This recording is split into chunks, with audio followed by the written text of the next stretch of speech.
কোরআনুল কারীমে আল্লাহ বলছে, সূরা জুমারের মধ্যে আছে, প্রত্যেক মানুষের আল্লাহ তাআলা তার রূহ তার দেহ থেকে দুইবার আলাদা করে। একবার চূড়ান্ত ভাবে মালাকুল মউত আজরাইল দিয়া, আর দ্বিতীয় খোদার কসম আল্লাহ বলছে প্রত্যেকবার বান্দা যখন ঘুমায় আল্লাহ তার রূহটা তার দেহ থেকে আলাদা করে নেয়। আল্লাহ নিজে বলছেন, আমি চাইলেই আবার ফেরত দেই, আমি না চাইলে ফেরত দেই। আল্লাহু ইয়াতাওয়াফাল আনফুসা হিনা মাউতিহা ওয়াল্লাতী লাম তামুত ফী মানামিহা ফায়ুমসিকুল্লাতী কাদা আলাইহাল মাউত ওয়া ইউরসিলুল উখরা ইলা আজালিন মুসাম্মা। এরপরে আল্লাহ কি সুন্দর করে বলছে, তবে শোনো বান্দা, প্রতিবার যদিও আমি রূহটা ফেরত দেই ঘুম থেকে জাগবার সময়, কিন্তু এইটাও ইলা আজালিম মুসাম্মা, একটি নির্দিষ্ট সময় পর্যন্তই ফেরত দিচ্ছি।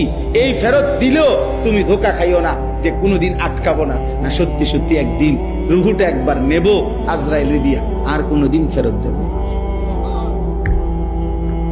30 বছর ফেরত দিছি, 60 বছর হয়তো ফেরত দিছি, প্রতিবার ঘুমের কারণে বারবার ফেরত দিছি। এটা দেখে মনে করো না যে আমি প্রতিবার, না, একদিন এমন আসবে যেদিন আমি নেব রুহুটা, সেদিন আমার দেব। সেদিন স্বজন কাঁদবে, স্ত্রী কাঁদবে, সেদিন ছেলে মেয়ে চিল্লাইবে, পুরা গ্রাম কাঁদবে, পুরা বাড়ি কাঁদবে, আমি কিন্তু ফেরত দেব না। ছোট্ট বাচ্চা, কোলের বাচ্চার কান্নাও আমি আল্লাহ তাআলার দয়া আর হবে না, আমি আর ফেরত দেব। এবার বাচ্চা কাঁদুক আর বউ কাঁদুক, বুড়া কাঁদুক আর জোয়ান কাঁদুক। হ্যাঁ, সেদিন আমাদের একজন মাওলানা সাহেব, কুমিল্লা মিয়ামি হোটেল আছে একটা নাম করা হোটেল, এই হোটেল থেকে এবার ঈদের পরে মাওলানা সাহেব, ওনার বিবি অনেক ভালো মাপের আলেমে দিন, উনি, ওনার বিবি, ওনার 2টা ছেলে, একটা মেয়ে, উপযুক্ত মেয়ে নিয়ে নোয়াখালী থেকে ঢাকা যাচ্ছেন। ওই হোটেলে নাস্তা খাইছে, নাস্তা করে বাইরে হইছে, প্রাইভেট কারে করে যাইতেছে।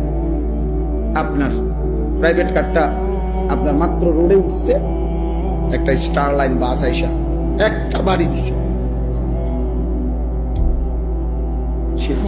কিন্তু দেখার বিষয় হলো, আশ্চর্য হলো, 5 জন মানুষ ওনার ফ্যামিলি, উনি সহ, আর ড্রাইভার 6 জন। এর মধ্যে ড্রাইভার সহ ওনার ঘরের উনি, ওনার বিবি, ওনার একটা ছেলে, একটা মেয়ে, এই 5 জন মারা গেছে, একটা ছেলে বাইচা গেছে। ছেলে তো 2 জন ছিল, 1 জন বাঁচছে। আচ্ছা বলেন, এরাও তো মারা গেছে, এটাও তেমন দুঃখজনক, কষ্টের বিষয়। এই যে ছেলেটা বাঁচছে, এই কি পরিমাণ বাঁচছে।